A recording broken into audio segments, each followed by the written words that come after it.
Hello friends, welcome to HR Edge. This is our second blog on the HR shared service metrics. In the first blog, we have discussed the HR metrics related to the HR business partner. In this blog, we will discuss about the HR shared service metrics. HR shared service is basically the back end of the HR team, HR operations, HR team. So let's begin.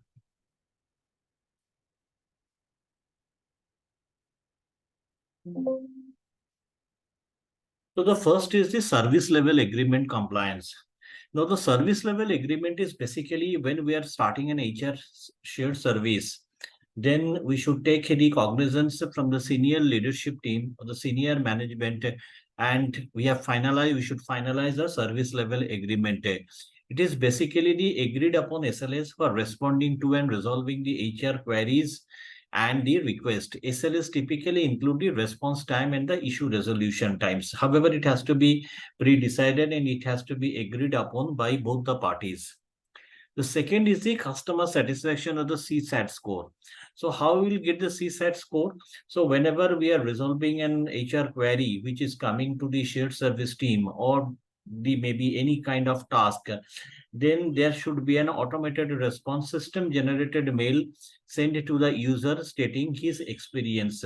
Same wise, whenever we are calling a customer care center, we used to get a service level feedback for the particular customer representative, and it may be on a scale of 1 to 5. So similar kind of responses we should capture. It will give us a very good understanding what kind of quality services we are providing to our internal stakeholders.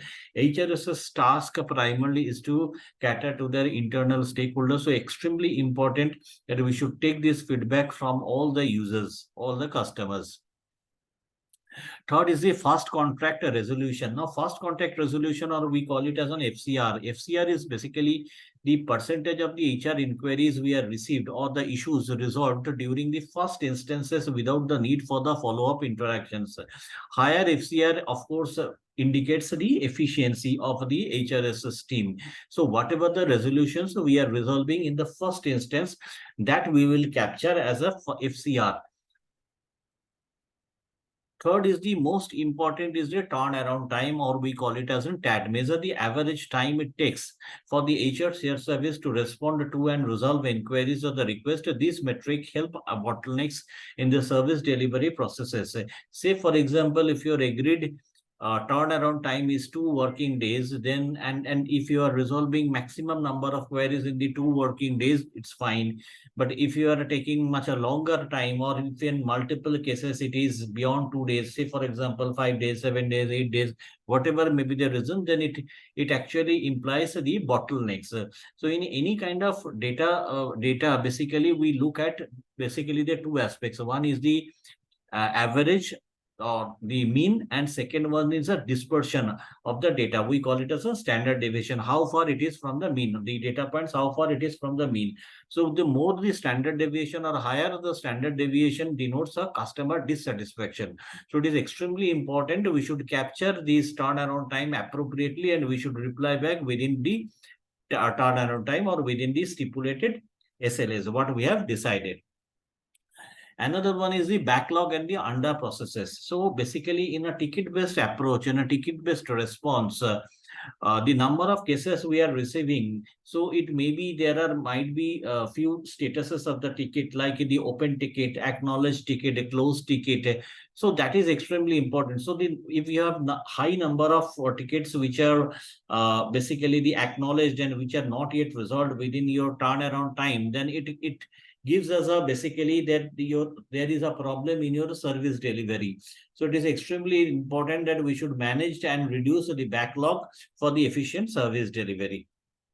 Cost per HR transactions, although this is not a dynamic metric, but still calculate the cost associated with processing each transaction. So we have to calculate the total cost, which includes the staff cost, technology cost, overhead cost, and divided by the total number of transactions we are receiving. So that gives us some implications that what are the costs we are incurring for each transactions. Seventh is the accuracy and the error rate, extremely important for a shared service standpoint. Monitor the accuracy of the HR shared service transaction to ensure that the quality and minimize the errors in the HR records and the processes. So remember, it's a HR is a service center is basically the backbone of the HR department. Hence, any kind of errors, whatever the marginal it is having a huge implications on the reputation, on the quality of the service deliverables for the shared service team. So extremely important, we should take care of we should minimize the errors. We should not minimize, we should actually rectify, nullify the errors from the entire HR transactions. Self-service adoption. Now, whenever we are designing an HR shared service, the objective is to minimize the HR queries or people. We should create the system in such a way that people can log in into the self-service portal and they will get their requisite information. And so it actually denotes the how much our people is utilizing the self-service portal. That gives a very good implications of the basically the self-service adoption. How many people we can calculate it in a percentage, a number. Employee onboarding and offboarding efficiency. So in large, this is applicable more so in the large organization where there are separate teams for the onboarding and the separate teams for the offboarding. Also, offboarding is primarily your exit separation desk basically. So we should measure the time and the resources required to onboard new employees and offboard the departing employees through the HR shared services. Compliance and the audit readiness. So in any kind of HR shared services, compliance is extremely critical. So monitor the compliance of the HR shared services with the relevant laws, regulations, and internal policies, and prepare for audit and ensure data integrity. We should be all the time, we should be ready for the audits. That actually gives us the audit, that is called the audit readiness. Service expansion and the scalability. So it is for the, again, applicable for the large organization. Say, for example, we have launched a service, service HRSS framework for maybe for a country, geography like India, but we want to extend it to the other countries like Philippines or some other countries. So whether we are prepared for not, that actually gives us the question of the scalability. Monitor the compliance of the HR shared service with relevant level laws, regulations, etc., and prepare for the audits and ensure data integrity. Cost of technology and the infrastructure. What is the cost we are incurring for this technology and the infrastructure? Whenever you are deploying any kind of technology in the organization, it actually having, there are some costs associated with it. It is not a one-time cost, but there is a cost like the other factors. Basically, if we want to change anything on the software piece, then there is a cost associated with it. So we should calculate that cost also. Service quality metrics. Now we can develop and design separate quality metrics for the separate pieces of, like the payroll processing. We can have a separate metric for the on-time benefits. We can have a separate metrics. Compliance, we should have a separate metrics. So we can design these metrics in a different ways also, and we can calculate how much errors we are doing in the payroll processing, maybe in the query resolution, maybe in the other areas, employee records, etc. Cost savings. Now, any kind of shared service setup, the one of the major objective is the basically the cost savings. It is one of the major objectives. Some of the organizations denies it, but in most of the cases, one of the main objective is the cost savings, and the second one is obviously the uniformity of the actions, uniformity of the process. So if you have multiple centers or the multiple entities spreads across the location, then it is extremely important to get an first and view to get an uniformity of the actions. We should have a setup, a shared service setup. So in shared service, there are multiple things, multiple objectives can be made, but ultimately one of the major objective is basically the cost savings.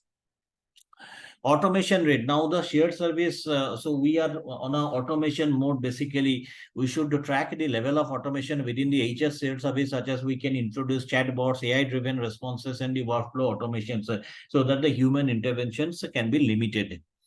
Compliance and the audit readiness, we have already discussed. So majorly these specific metrics is selected should align with the organization's goals and the priorities for the HR shared services, basically. And we should take our cognizance from the senior leadership team. Whenever we are setting up an HR shared service team, we should have a agenda in mind, that the objective has to be very, very clear, whether it is for the cost effectiveness, whether it is for the uniformity of the action. It should be very, very clear. It should, and all the clauses should be agreed upon, and then we should then we should go ahead and publish this kind of report to the leadership team. It actually gives us a very healthy understanding how we are doing from an HR standpoint, from an HRSS standpoint. So if you like this video, then please do give us a like. If you have any queries on anything, you can just drop a comment also. You can share these to your friends if somebody is getting the benefited, and please do subscribe this channel. Thank you very much.